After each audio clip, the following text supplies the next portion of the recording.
Hi friends, this is Mushahid Qadri before you. आज हम बहुत इंपॉर्टेंट टॉपिक डिस्कस करने वाले हैं, how to concentrate in studies. It means पढ़ाई में दिल कैसे लगाएं। पूरा सुनेंगे, पढ़ाई में दिल कैसे लगाएं, ये नहीं कि दिल कैसे लगाएं। वो आजकल के जनरेशन के बच्चियों को पता है कि दिल कैसे लगाना है, बट हम डिस्कस कर रहे हैं पढ़ाई में दिल कैसे लगाएं। स्टूडेंट का एक बहुत बड़ा इश्यू है कि सर जब पढ़ने बैठते हैं तो मैक्सिमम टाइम डिस्ट्रैक्ट होता है माइंड उसी टाइम। कभी किसी के कॉल्स की याद आती है, कभी भूख ज्यादा लगता है, कभी कोई और काम याद आता है। हम कंसंट्रेट नहीं कर पाते हैं अपने स्टडी को।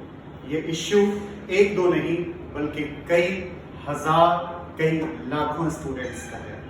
आज हम पूरी डिटेल में बात करेंगे कि अपने इस स्टडी को किस तरह से किया जाए कि वो स्टडी हमारे लिए फ्रूटफुल हो।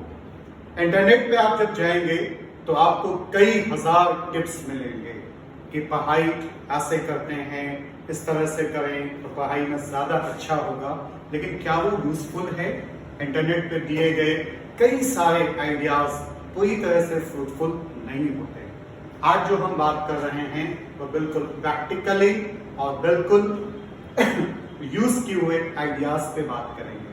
आज हम आपको 3 टिप्स देंगे कि अपनी स्टडी को किस तरह से कंसंट्रेट किया जाए। उसमें जो सबसे पहला टिप्स है वो टिप्स है set your goal. Set your goal. अब इसके लिए, इसको पूरी तरह से समझने के लिए आइए हम डिस्कस करते हैं एक छोटी सी स्टोरी जो मुझसे कनेक्टेड है। जब मैं MBA में पढ़ रहा था तो मेरा एक दोस्त था निशेष, जो मेरे लिए था बहुत विशेष। हम लोग एग्जाम देने साथ में गए। एग्जाम खत्म होने के बाद उससे बहुत अच्छी मेरी दोस्ती तो नहीं थी, क्योंकि वो रेगुलर स्टूडेंट नहीं था। वो सिर्फ एग्जाम के टाइम में यहाँ पे एग्जाम आता था देने के लिए। बाकी वो नेपाल में म्यूजिकल टीचर था। मेरा नाम मुशाहिद, उसका नाम निशेष। तो अल्फाबेटिकली हमारी सीट्स आगे पीछे हुआ करती थी। वही मेरी हाय हेलो हुई उससे और थोड़ी सी दोस्ती हुई। एग्जाम का पहला पीरियड जब वो देकर आया, उसके बाद दूसरे एग्जाम में 1 घंटे का गैप था। जब वो एग्जामिनेशन हॉल से बाहर निकलता है तो मैं क्या देखता हूँ कि बाहर में रखे हुए बैग में से वो अपनी किताबों को निकालता है। चूंकि हमारा एग्जाम ऑब्जेक्टिव हुआ करता था, वो तमाम क्वेश्चन से मैच करता है तो उसने कौन सा आंसर सही दिया और कौन सा गलत। थोड़ी देर के बाद उसके आंखों में आंसू भर आते हैं। ऐसा लगता था कि अब वो रो देगा। मुझे लगा कि शायद बहुत वीक स्टूडेंट है, पता नहीं इसने पास मार्क्स तक भी बनाया है कि नहीं। इस सिंपैथी से मैं उसके पास गया, उसके कंधों पे हाथ रखा और बोला, क्या हुआ निशेष भाई, क्यों परेशान है? उसने बिल्कुल रोई हुई आवाज में, आंखों में आंसू लिए हुए बोला, मुशाहिद भाई, सिर्फ 95% ही मैंने सही बनाया है। सिर्फ 95% सही, 5% मेरा गलत हो गया।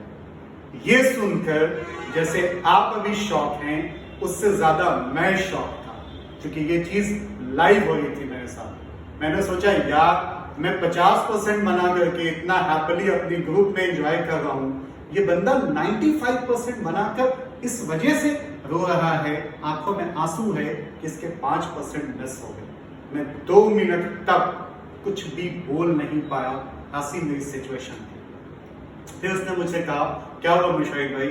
मैंने उससे सहारा दिया, मैंने उसे सांत्वना दिया कि कोई बात नहीं निशेष भाई, फर्स्ट टाइम 95 हुआ है, नेक्स्ट टाइम में 95% प्लस होगा।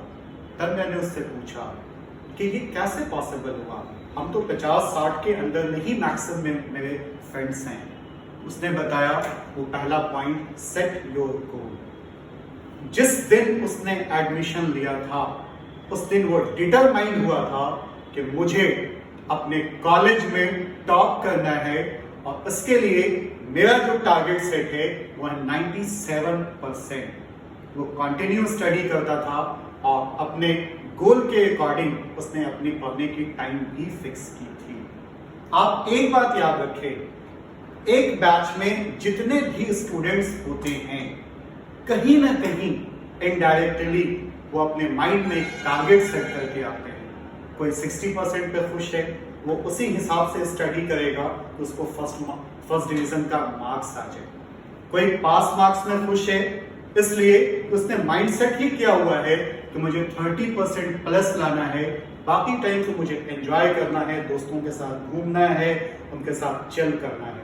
लेकिन जो स्टूडेंट्स अपने माइंड में सेट कर चुके कि मुझे डिस्टिंक्शंस लाना है या 90% लाना है या 95% लाना है, उनकी स्टडी कंटिन्यू होती है और वो कभी भी 60% और 50% के लिए फाइट नहीं करते हैं। उनकी फाइट होती है कि हम 95% प्लस मार्क्स कैसे लगाए। ऐसे स्टूडेंट्स को कहना नहीं पड़ता है कि बाबू स्टडी कर लो, बल्कि उन्हें कहना पड़ता है कभी तो स्टडी से उठ करके थोड़ा चिल कर लो, थोड़ा रिलैक्स कर लो।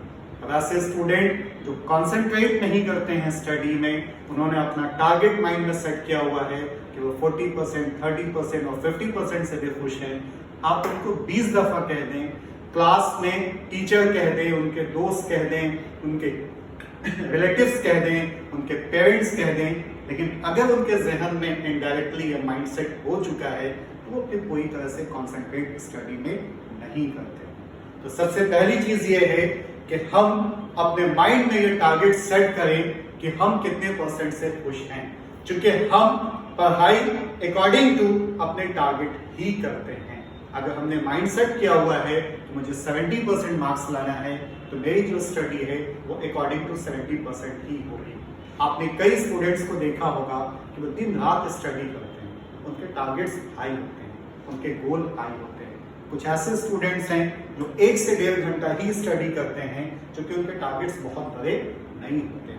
तो आपका कितना मार्क्स एग्जाम में आएगा, यू आर द जज and you have to set your target yourself. This is the first point. Now we have to talk second point. Second point, divide your time.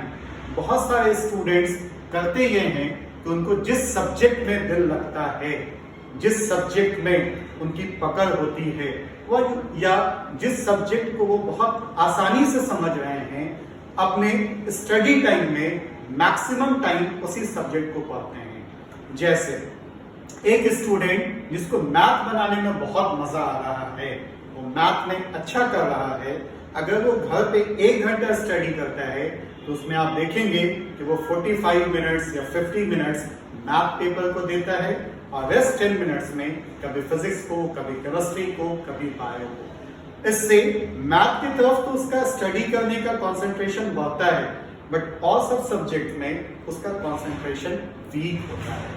आगे चल के वही सब्जेक्ट में failure होने के भी चांसेस ज्यादा होते हैं। तो अगर आप अपने स्टडी के टाइम को डिवाइड करें और स्पेशली उस टाइम को इस तरह से रखें कि जिस पेपर में आपको बहुत ज्यादा दिल नहीं लग रहा है, उस पेपर को अगर आप थोड़ा सा टाइम बढ़ा दें, उसको स्टडी करें, उसको रेगुलर कंटिन्यू स्टडी करें, तो फिर उस पेपर से भी आपका एक अच्छा रिलेशन बनेगा और कल होकर के वो पेपर में भी आपको पढ़ने में मजा आएगा। And third and last is revision. Revision किसी भी स्टडी का मोस्ट इंपॉर्टेंट पॉइंट होता है। आपने जो कल पढ़ा, आपने जिस चीज को अपने जहन में हटाया, अगर आज आप उसका रिवाइज करके आगे के चैप्टर्स को पढ़ते हैं तो आपका कॉन्फिडेंस बिल्डअप होता है और साथ साथ वो चीजें जहन में भी आती हैं रिवाइज करने से बार बार, जिस पे आप कमांड हासिल करते हैं। और एग्जामिनेशन कभी भी स्टडी से नहीं बल्कि कमांड किए हुए आंसर से दिया जाता है। तो अगर आप रिवीजन करते हुए चलेंगे और आपको उस चीज पे ग्रिप बनेगा, पकड़ बनेगा, तो कल होकर उस स्टडी में आपको और ज्यादा मजा आएगा और आप चीजों को आगे कंटिन्यू कर सकेंगे। आप सभी को ये वीडियो बहुत पसंद आए। उम्मीद करते हैं कि आप सभी इस चैनल को सब्सक्राइब करें और लाइक्स करें। Thank you very much.